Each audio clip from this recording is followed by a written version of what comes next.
রক্ষে করো কাশি বাবা, আমার কথা বলো না।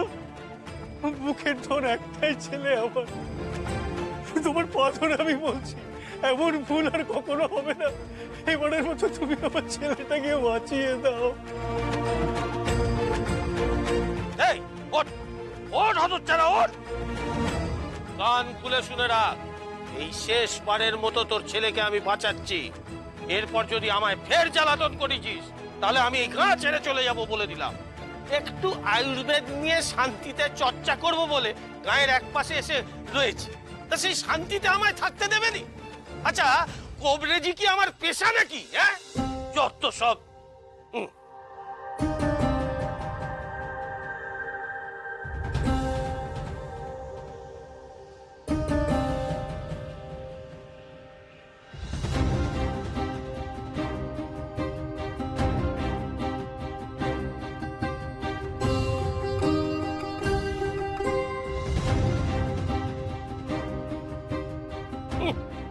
সব সকাল সকাল এসে পড়েছে আমাকে জ্বালাতে। ওফ, ঝঞ্ঝাট, একেবারে ঝঞ্ঝাট।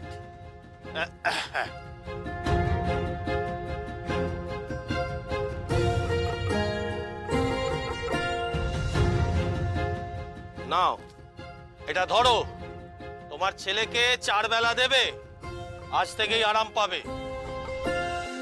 এই বেরো, বেরো এখান থেকে, বেরো। ও, সাত সকালে এসে সব কটা চালাচ্ছে। ও, একে দেখো, ওকে দেখো, আমার যেন আর কাজই নেই। একটু যে মন দিয়ে শিবের পুজো করব তার উপায় নেই। আচার্য কাশীনাথ আছেন গো? না না, আমি এখন আর কারুর চিকিৎসা করতে পারবো না। বেরো, বেরো সবাই এখান থেকে। না গো, আমি চিকিৎসা করাতে আসিনি গো।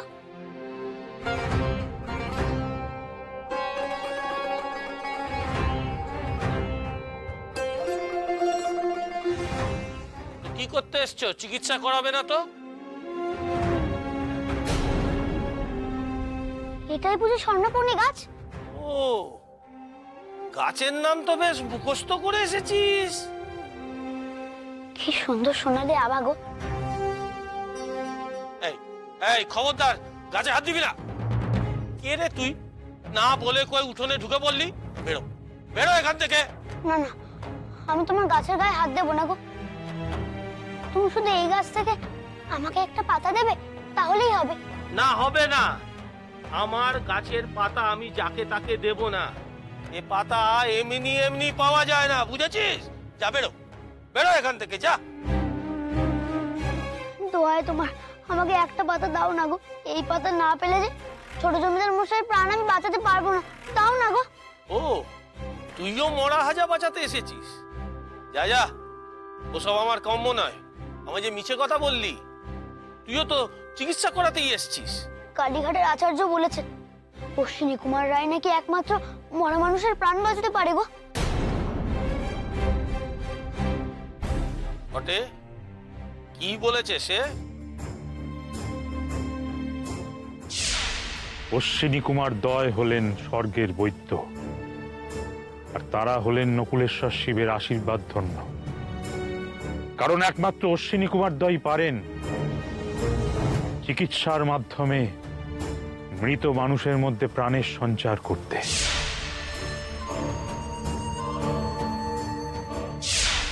বলো না, কোন উপায় তাদের আমি ডাকবো? তার জন্য যা করতে হয় আমি তাই করব। যেভাবে হোক ওদের আমি তুষ্ট করব। বলো। বেশ, তাহলে তোকে 3টে জিনিস নিয়ে আসতে হবে: গোলাপী মুক্ত, ব্রহ্মকমল আর স্বর্ণপর্ণী। আচার্য ঋষিনাথের পরীক্ষায় উত্তীর্ণ হলে তবেই তিনি আমাকে অশ্বিনী কুমারদের ডাকার উপায় বলে দেবে গো। ব্রহ্মকমল, শঙ্খ আমি জোগাড় করেছি, তবে এই পাতা যদি তুমি আমাকে দাও। সকলে যখন পরীক্ষা নিচ্ছে, আমি বা বাদ যাই কেন?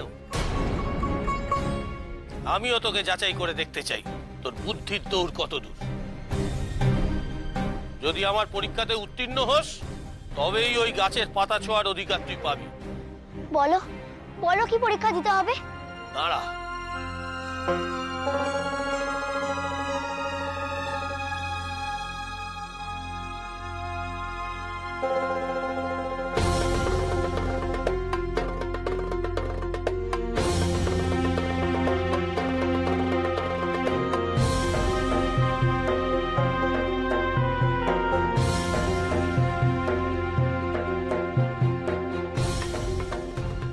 এটা নিয়ে হয়কে নয় নয়কে হয় করে দেখা দেখি। হয়কে নয় নয়কে হয়, বটের মাঝে বেল রয়।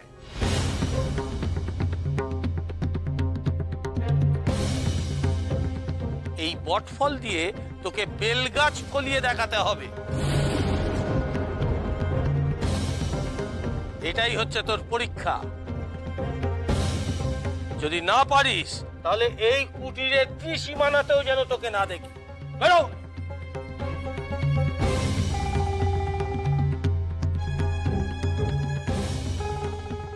হয়কে নয় নয়কে হয়, বটের মাঝে বেল রয়।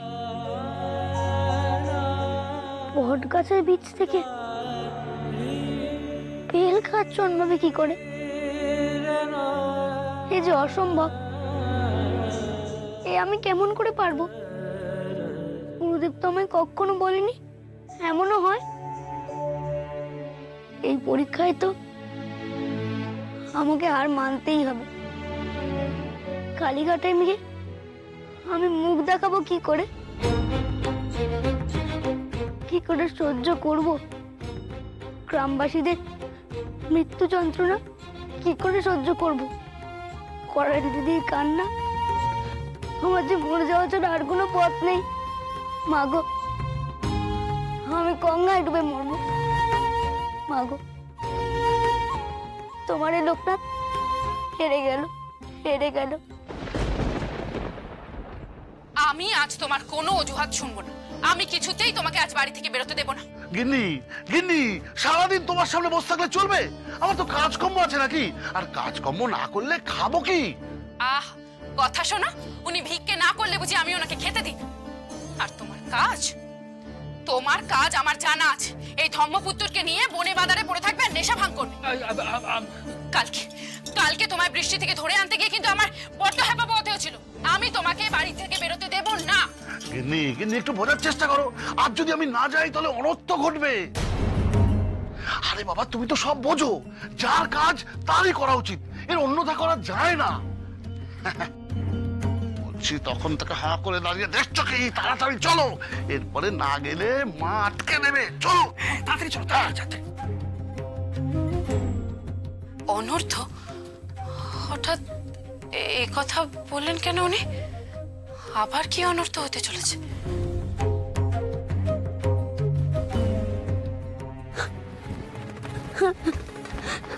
আর আমি কখনো তোমাকে ডাকবো না মা।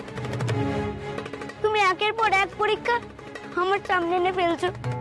তুমি কেন বুঝতে পারছো না? ছোট জমিদার মশাইকে বাঁচানোর জন্য আর যে বেশি সময় নেই আমার হাতে। এবার তো তুমি আমায় এমন পরীক্ষার মুখে ফেললে যেন আমি উত্তীর্ণই না হতে পারি।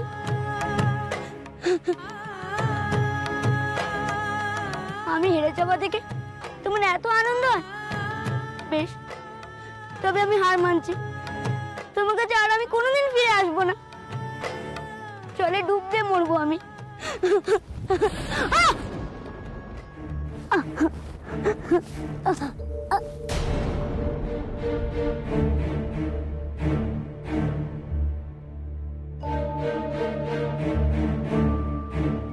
পাথরের মধ্যে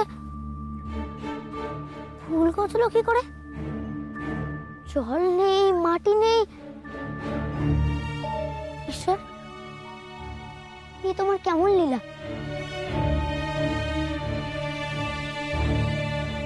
তুমি চাইলে তো সব অসম্ভব সম্ভব হয়। পাথরের মধ্যে ফুল ফোটে, মুখ কথা বলে, আবার পঙ্গু অনায়াসে পাহাড় পার করে। গুরুদেব তো এ কথাই আমাকে বলতো, সবকিছু ভুলে শুধু ঈশ্বরকে ডাকতে। ঈশ্বরই তো সব প্রশ্নের উত্তর। এই কথাটা তো আগে আমার মাথায় আসেনি। পেয়ে গেছি, পেয়ে গেছি, আমি উপায় পেয়ে গেছি।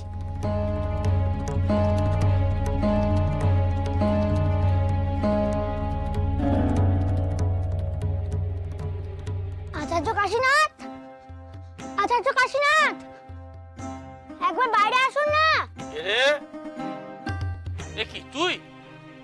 আবার এসেছিস? তোর সাহস তো কম না, কি চাই তোর? তুমি যে বলেছিলে না পরীক্ষা নেবে, হ্যাঁ, সেই পরীক্ষা তো তোমার কাছেই দিতে এলাম গো। ও তাই নাকি? তা কি করে বটফল থেকে বেলগাছ গজাবে শুনি? হয় কে নয় আর নয় কে হয়, একমাত্র ঈশ্বরই করতে পারে। তাই বট গাছের বীজ থেকে বেলগাছ তখনই জন্মাবে যখন তিনি চাইবেন। বুঝতে পেরেছি তুই আমাকে তোর কথার গোলক দাদায় ফাঁসাতে চাইছিস। আরে জগতের সবকিছু তো ঈশ্বরের ইচ্ছাতেই চলে, কিন্তু এই কাজ আমি তোকে দিয়েছি, ঈশ্বর কেন তোর হয়ে এই কাজ করে দেবেন? কারণ তিনি যে অন্তর্যামী গো। আমি কেন এসেছি এখানে তিনি কি জানেন না? আমি তো এখানে ছোট জমিদার মশাইয়ের প্রাণ বাঁচাতে এসেছি, নিজের জন্য তো কিচ্ছু চাইতে আসিনি। তাই মা যখন আমাকে এখানে পাঠিয়েছেন তখন তিনিই আমার সহায় হবেন। তাই বুঝি? কেমন করে? আমি ভগবানকে ডাকবো আর ওই বটের বীজ থেকেই বেলগাছ জন্মাবে। আমাকে এক ঘটি জল দেবে গো। দাঁড়া।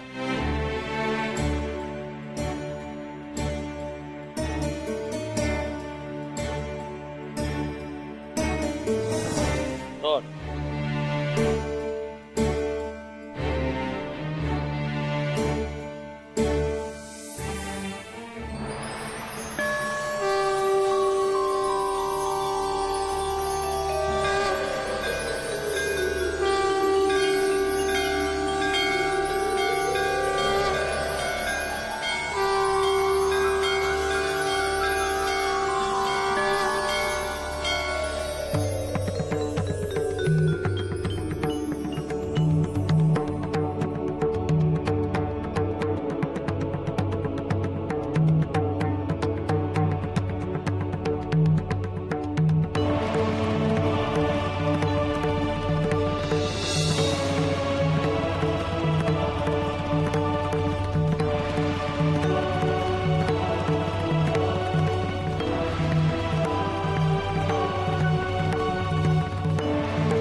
ঠাকুর আমার সহায় হয়েছেন। এবার ওই কাশীনাথ ঠাকুরকে ডেকে আনি, তারপর এটা দেখায় উনি নিশ্চয়ই তার কথা রাখবেন।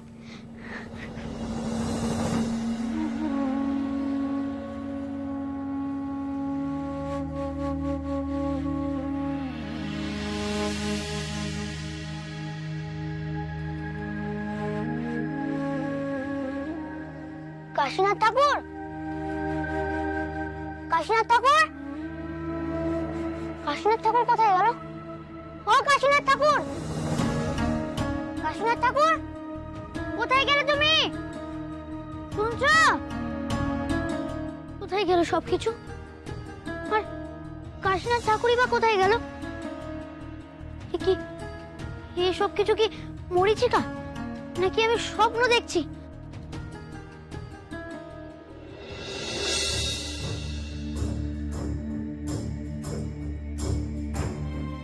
এই বেল গাছটা তো এখানে রয়েছে, বাকি সব কোথায় উধাও হয়ে গেল?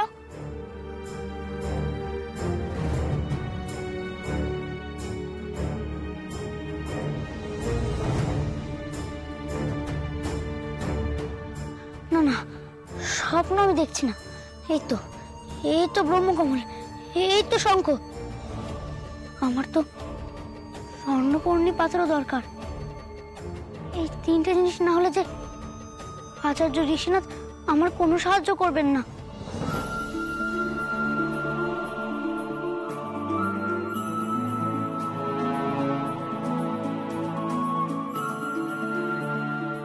আমি তো আমার পরীক্ষায় উত্তীর্ণ হয়েছি ঠাকুর, তাও তুমি কেন এভাবে পরীক্ষা নিচ্ছ আমার? স্বর্ণপর্ণী পাতা না হলে যে আমার চলবে না গো। লোকনাথ,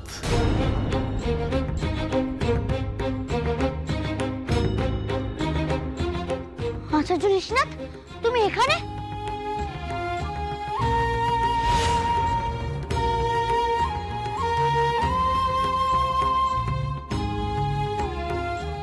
এই স্বর্ণপর্ণী পাতা তুমি কোথায় পেলে? এটা জোগাড় করতেই তো আমি এখানে এসেছিলাম।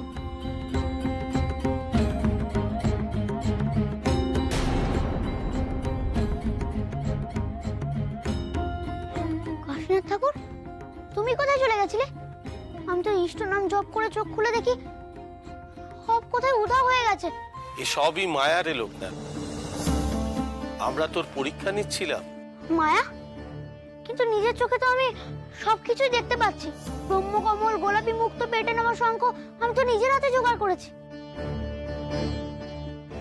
কিন্তু ওই স্বর্ণপর্ণী পাতা জোগাড় করতে গিয়ে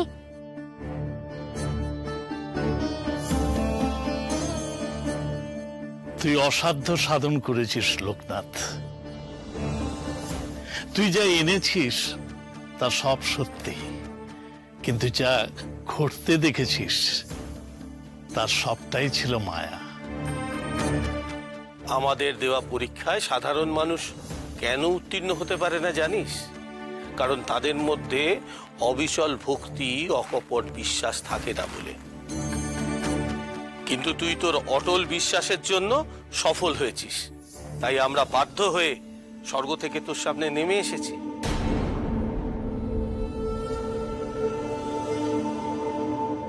তোমরা স্বর্গ থেকে এসছো মানে? তোমরা কারা? তুই যাদের খুঁজতে বেরিয়েছিলি আমরাই তারা।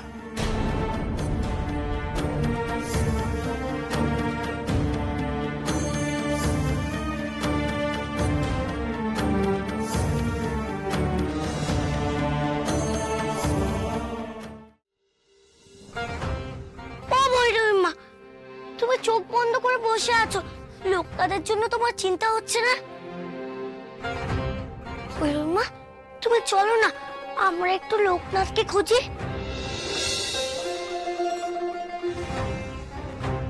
অত অস্থির হোস না বাবা। বিপদের সময় মাথা ঠান্ডা রাখাটাও এক ধরনের সাধনা। সেটাই তো রপ্ত করতে হয়। এত অস্থির হলে সাধনায় মন বসাবে কি করে? কিন্তু এখন যে সাধনা থেকেও বড় হয়ে গেছে লোকনাথের ফেরা, ও চিন্তাতেই তো কিছুতে মন দিতে পারছি না। বারে, তুই তো নিজেই সবাইকে বলেছিস লোকনাথের ওপর ভরসা করতে। সে নিজেই ঠিক সময় ফিরে আসবে। তাহলে তোর নিজের ওপর কোনো ভরসা নেই? আয় আমার পাশে বস, বসে তোর বন্ধুর জন্য মায়ের কাছে একটু ডাক। সে কাল থেকেই তো ডাকছি গো, কত করে বলছি লোকনাথকে তাড়াতাড়ি বৈদ্যদের দেখা পাই দাও, আর দেরি হলে যে অনর্থ হবে। যতই বেনিকে শান্ত করার চেষ্টা করি, অস্থির তো আমি নিজেও কম হচ্ছি না লোকনাথের জন্য। লোকনাথ কি বৈদ্যদের দেখা পেল?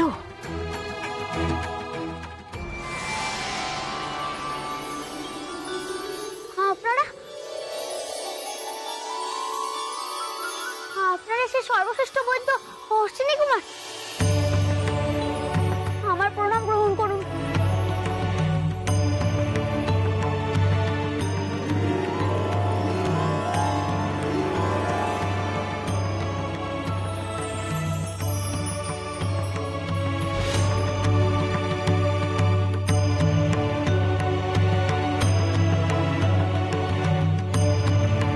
আমাদের আশীর্বাদ গ্রহণ করো লোকনাথ।